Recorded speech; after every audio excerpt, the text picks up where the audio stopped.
Sa ngalan ng Ama, ng Anak, ng Espiritu Santo. Amen. Amen. Sumainyo ang Panginoon. At sumaiyo rin. Mga kapatid, dibinin natin ang ating mga kasalanan upang tayo maging marapat gumanap sa banal na pagdiriwang. Inaamin ko sa kapangyarihang Diyos At sa inyo, mga kapatid, na lubha akong nagkasala sa isip, sa salita, sa gawa, at sa aking pagkukulang. Kaya isinasamo ko sa mahal na Birheng Maria, sa lahat ng mga anghel at mga banal, at sa inyo mga kapatid, na ako'y ipanalangin sa Panginoong ating Diyos. Kaawaan tayo ng kapangyarihang Diyos, patawarin tayo sa ating mga kasalanan. Patubayan tayo sa buhay na walang hanggan. Amen. Panginoon, kaawaan mo kami. Panginoon, kaawaan mo kami. Kristo, kaawaan mo kami. Kristo, kaawaan mo kami. Panginoon, kaawaan mo kami. Panginoon, kaawaan mo kami. Manalangin tayo. Ama naming makapangyarihan, niloob mong ang iyong anak ay mabayubay sa krus para sa aming lahat, upang ang paniniil ng kalaban ay kanyang mabigyang wakas. Ipagkaloob mong amin nawang makamtan ang pagpapalang kaloob muli niyang pagkabuhay. Bilang tabamagitan kasama ng Espiritu Santo, magpasawalang hanggan. Amen.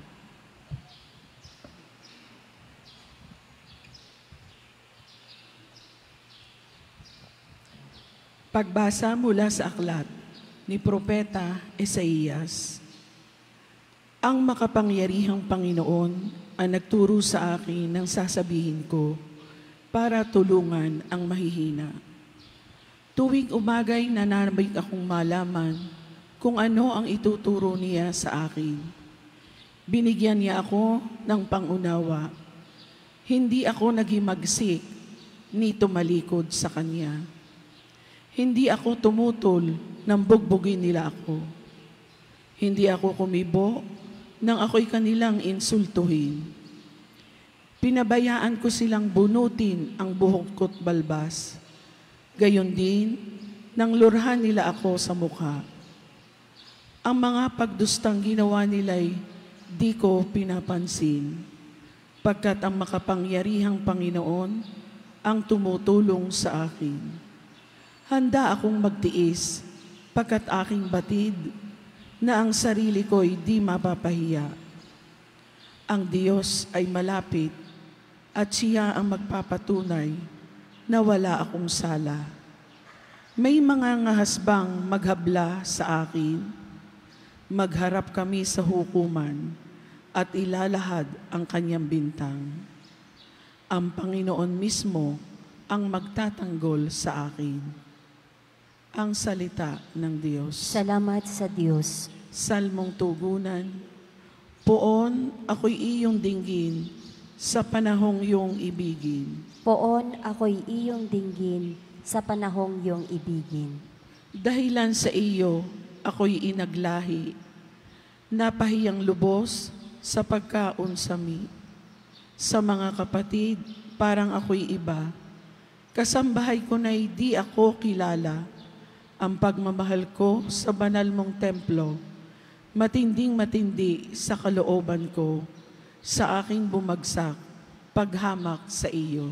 Poon ako'y iyong dinggin sa panahong iyong ibigin. Kaya naman ako'y wala nang magawa. Ang inasahan kong habag ay nawala. Ni walang umaliw sa buhay kong aba. Sa halip na pagkain nang ako'y magutom. Ang dulot sa akin, mabagsik na lason, suka at di tubig ang ipinainom. Poon ako'y iyong dinggin sa panahong iyong ibigin. Pupurihin ang Diyos aking aawitan, dadakilain ko't pasasalamatan. Kung makita ito niyong mga dukha, sila ay sasamba sa laki ng tuwa. Dinirinig ng Diyos ang may kailangan, lingkod na bilanggoy, di nalilimutan. Poon ako'y iyong dinggin sa panahong iyong ibigin.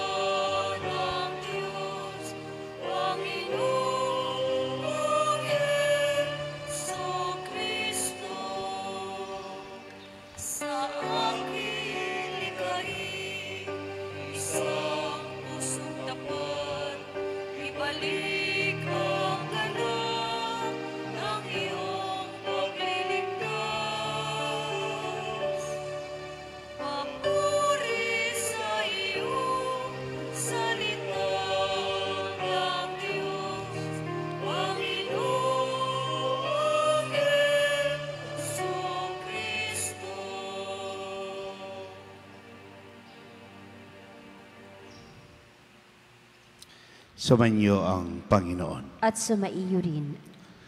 Ang mabuting balita ng Panginoon ayon kay San Mateo. Papuri sa iyo, Panginoon.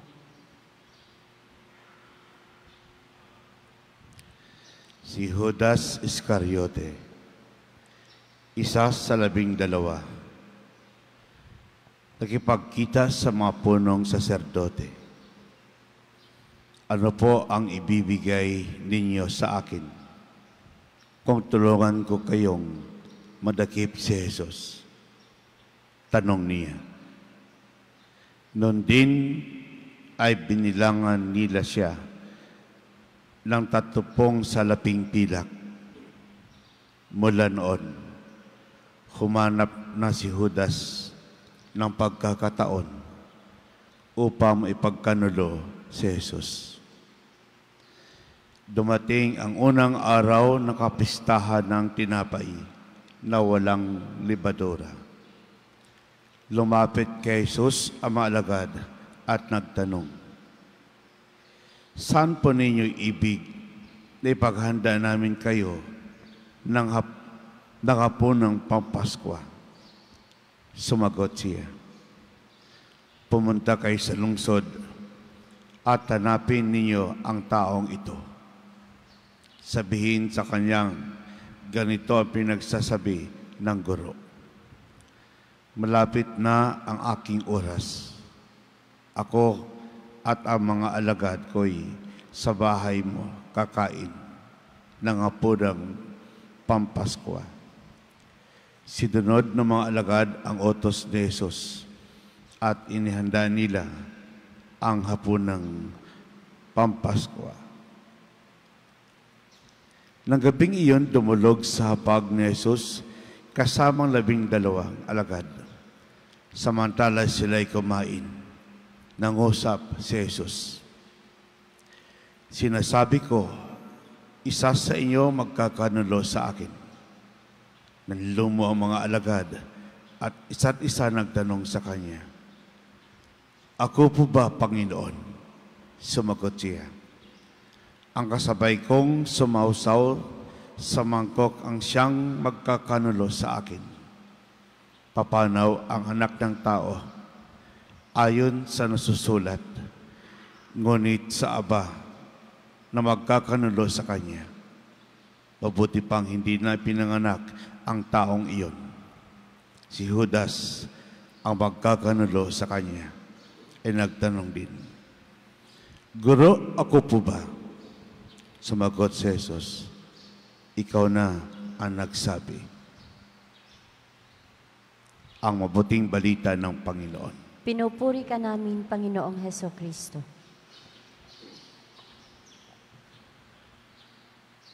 Magandang umaga po sa lahat.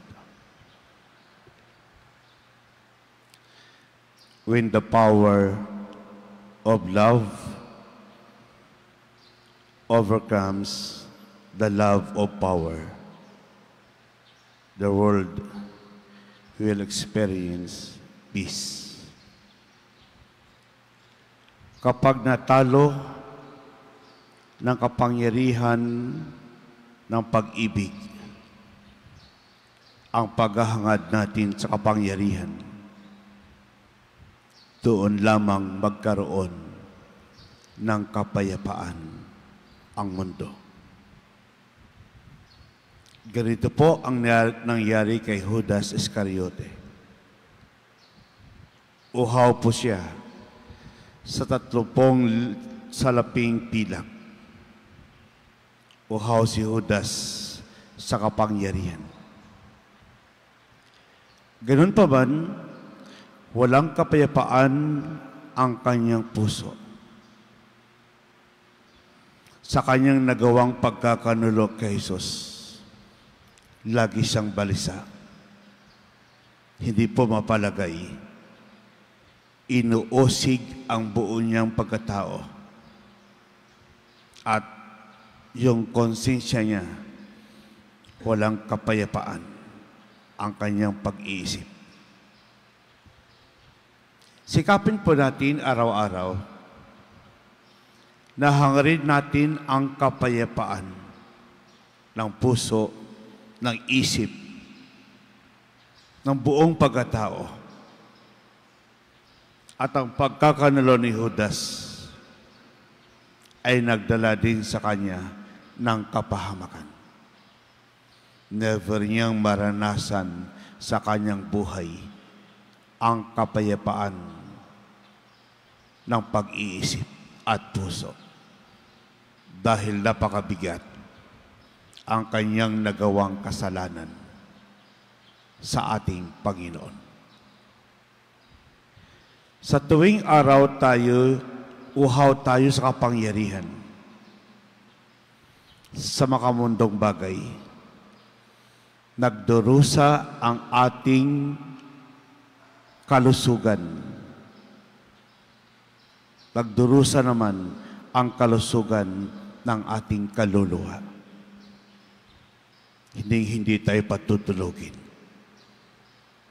Lahat ng aspeto ng buhay, uusogin niya. Dahil napakabigat na kasalanan na kanyang ginawa sa Diyos. Holy Week is about our effort to reignite and re-strengthen our complete trust and faith to God. Kailangan natin yung tiwala. Kailangan natin mahalin si Jesus. Kailangan natin gawin ang kanyang kalooban. Kailangan natin gumawa ng mabuti.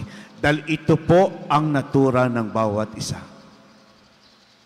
Ito po ang ating natura. Ang pagkakanalo kay Jesus ay malaking kasalanan na magawa natin sa Kanya. Ulitin ko po, Holy Week is about our effort to reignite and re-strengthen our complete trust and faith to God. Huwag po nating itakwil ang Diyos. Amen.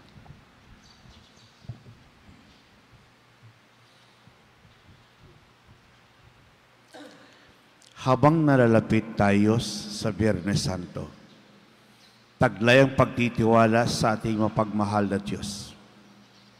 Alalahanin natin ang mapagligtas na gawain ni Kristo sa Kanyang lingkod. Panginoon, dinggin mo ang aming panalangin. Panginoon, dinggin mo ang aming panalangin.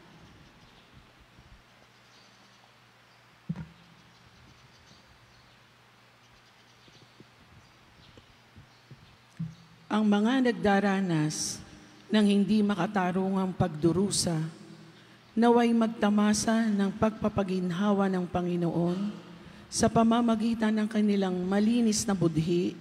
Manalangin tayo sa Panginoon. Panginoon, dinggin mo ang aming panalangin. Ang ating mga sariling pagdurusa, naway magpalago ng ating pananampalataya sa Panginoon. Manalangin tayo sa Panginoon. Panginoon, dinggin mo ang aming panalangin.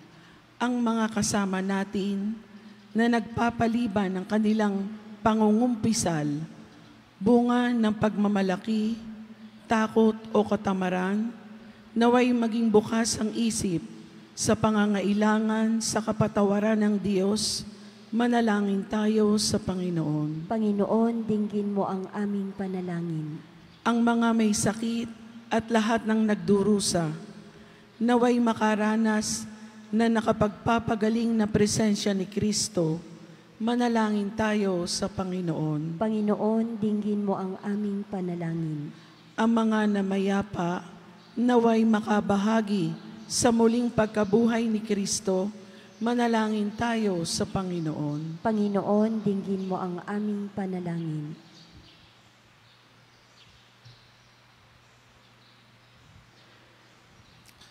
Panginoon Diyos, ibigay mo sa amin ang halimbawa ng iyong anak upang ipakita sa amin kung paano mabuhay at mamatay. Nawa ay pagkalooban mo kami ng panampalatayang kailangan namin upang makasunod sa Kanya. Hiniling namin ito sa pamamagitan ni Jesucristo kasama ng Espiritu Santo, magpasawalang hanggan. Amen.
Mga kapatid, upang pagkain natin kalugdan ng Diyos, amang makapangyarihan. Tanggapin nawa ng Panginoon itong paghahain sa iyong mga kamay, sa kapurihan niya at karangalan, sa ating kapakinabangan at sa buong sambayanan niyang banal. Ama naming lumikha, tanggapin mong aming paghahain at gawin mong pagganap namin ang pagsasakalukuyan at pagpakasakit ng iyong anak. Magdulot sa amin ng katapatang wagas. Sa pamagitan niya kasama ng Espiritu Santo, magpasawalang hanggan. Amen.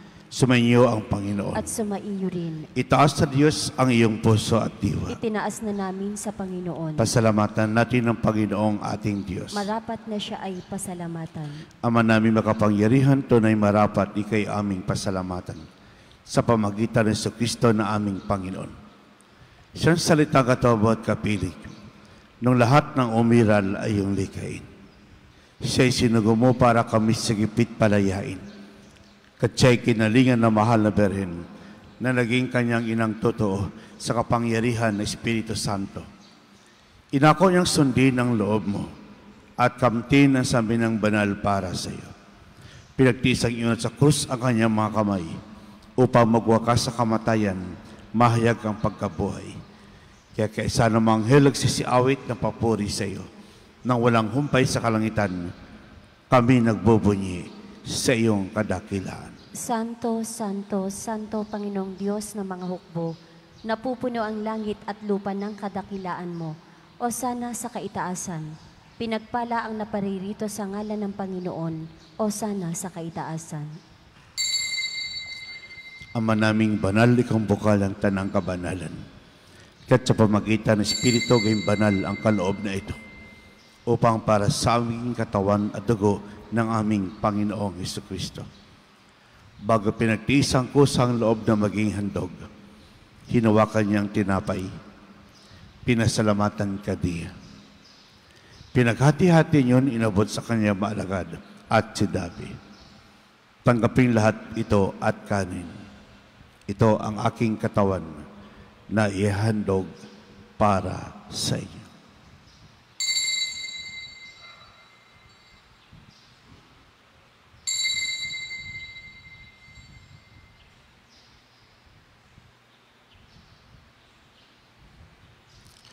Gindi naman matapos ang hapunan, hinawakan niyang kalis, muli kang pinasalamatan. Inabot niyang kalis sa kanyang maalagad at sinabi, tanggapin niyong lahat ito at inumin. Ito ang kalis ng aking dugo, ng bagot walang hanggang tipan. Ang aking dugo na ibubuhos para sa inyo at para sa lahat, sa ipagpapatawad ng mga kasalanan. Gawin niyo ito sa pag-alaala sa akin.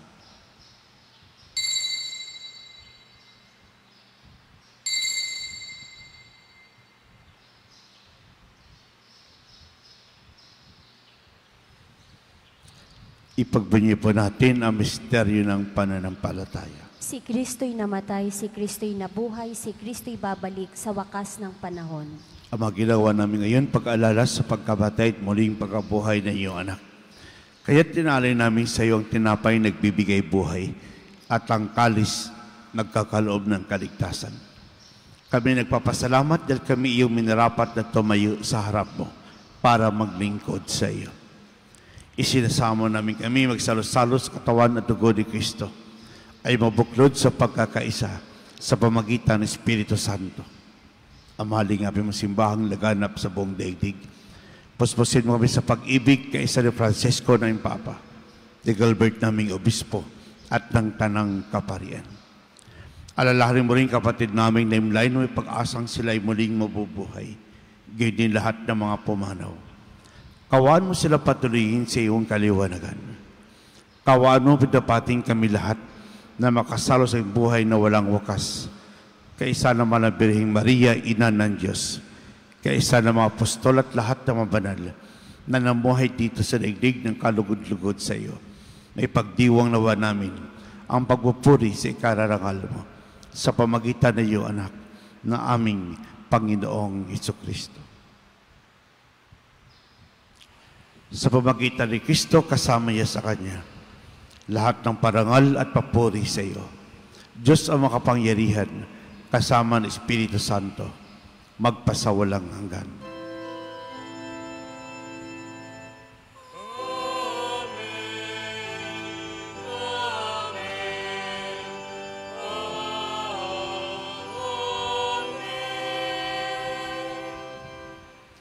Sa tagubili na galing na utos at toro na Isus, tapay natin at Diyos, ipahayag po natin ng lakas loob. Ama namin, sumasalangit ka, sambahin ang ngalan mo, mapasa amin ang kaharian mo, sundin ang loob mo dito sa lupa para nang sa langit.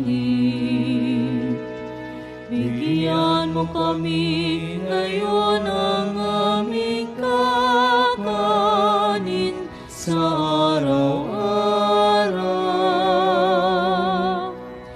At patawarin mo kami sa aming mga sala para ng pagpapatawad namin sa nakakasala sa amin. At huwag mo kaming ipahintulot sa tukso, at iadya mo kami sa lahat ng masama. Inanamig kami adjust sa lahat ng masama, pagkalooban ng kapayapaan araw-araw. Iligtas sa kasalanan, ilayo sa lahat ng kapahamakan. Samantalang aming pinabikan dakilang araw ng pagpapahayag na nakapagligtas naming si Jesucristo. Sapagkat iyo ang kaharian at ang kapangyarihan at ang kapurihan magpakailanman. Amen. Panginoon Jesucristo, sinabi mo sa iyo, apostol, kapayapaan iniwan ko sa iyo. Ang aking kapayapaan ibinibigay ko sa inyo. Tuwahin mo aming panampalataya at huwag ang aming pagkakasala. Pagkalooban mo kami ng kapayapaan at pagkakaisa, ayon sa kalooban, kasama ng Espiritu Santo, magpasawalang hanggan. Amen. Ang kapayapaan ng Panginoon ay laging sumainyo. At sumaiyo rin. Magbigay po tayo ng kapayapaan sa isa't isa. Peace be with you. Good morning po sa lahat. Kordero ng Diyos na nag-aalis ng mga kasalanan ng sanlibutan, maawa ka sa amin. Kordero ng Diyos na nag-aalis ng mga kasalanan ng sanlibutan, maawa ka sa amin. Kordero ng Diyos na nag-aalis ng mga kasalanan ng sanlibutan, ipagkaloob mo sa amin ang kapayapaan.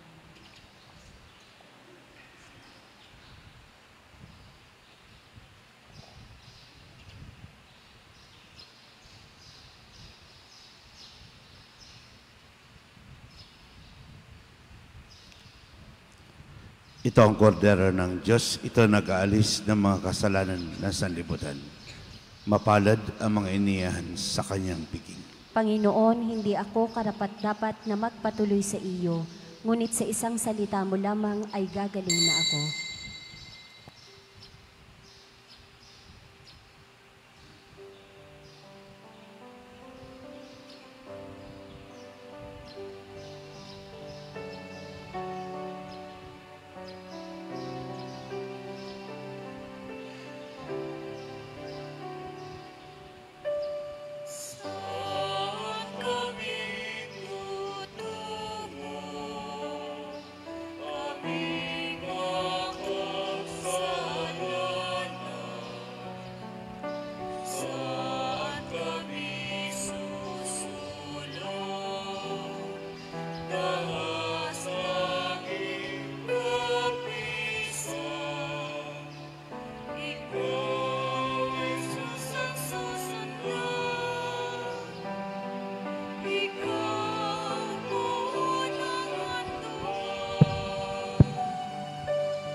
Manalangin tayo.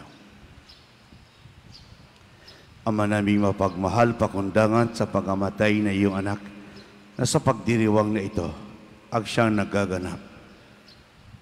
Ipagkaloob mong kami makapiling ng wagas sa kaloob mo sa aming buhay na walang wakas. Sa pamagitan ni Jesucristo kasama ni Espiritu Santo, magpasawalang hanggan. Amen. Sumainyo ang Panginoon. At sumaiyo rin. Pagpalain kayo ng kapangyarihang Diyos, ang Ama, Anak at Espiritu Santo. Amen. Humayo kang taglay ang kapayapaan upang ang Panginoon ay mahalin at paglingkuran. Salamat sa Diyos.